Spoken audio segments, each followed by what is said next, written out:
சேலம் ஏற்காடு மலைப்பாதையில் 11வது கொண்டை ஊசி வளைவில் தனியார் பேருந்து பள்ளத்தில் கவிழ்ந்து விபத்து ஏற்பட்டதில் இதுவரை 5 நபர்கள் உயிரிழந்ததாக வரும் செய்திகள் மிகவும் அதிர்ச்சி அளிப்பதாக அஇஅதிமுக பொதுச் செயலாளர் புரட்சித்தாய் சின்னம்மா தெரிவித்துள்ளார்.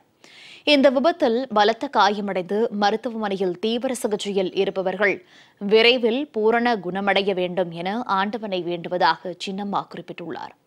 இதுகுறித்து அஇஅதிமுக பொதுச் செயலாளர் புரட்சித்தாய் சின்னம்மா வெளியிட்டுள்ள எக்ஸ் தளப்பதிவில், சேலம் ஏற்காடு மலைப்பாதையில் 11வது கொண்டை ஊசி வளைவில் தனியார் பேருந்து பள்ளத்தில் கவிழ்ந்த விபத்து ஏற்பட்டதில் இதுவரை 5 நபர்கள் உயிரிழந்திருப்பதாக வரும் செய்திகள் மிகவும் அதிர்ச்சி அளிப்பதாக தெரிவித்துள்ளார். தமிழகத்தில் அரசு மற்றும் தனியார் பேருந்துகள், குறிப்பாக மலை பிரதேசங்களில் இயக்கப்படும் பேருந்துகள் நன்றாக பராமரிக்கப்படுகின்றனவா? பாதுகாப்பு நெறிமுறைகள் சரியாக கடைபிடிக்கப்படுகின்றனவா? பயணிகள் அளவுக்கு அதிகமாக பேருந்துகளில் ஏற்றப்படுகிறார்களா என்பதையெல்லாம் திமுக தலைமையிலான அரசு முறையாக ஆய்வு செய்திட வேண்டும் என புரட்சித்தாய் சின்னம்மா வலியுறுத்தியுள்ளார்.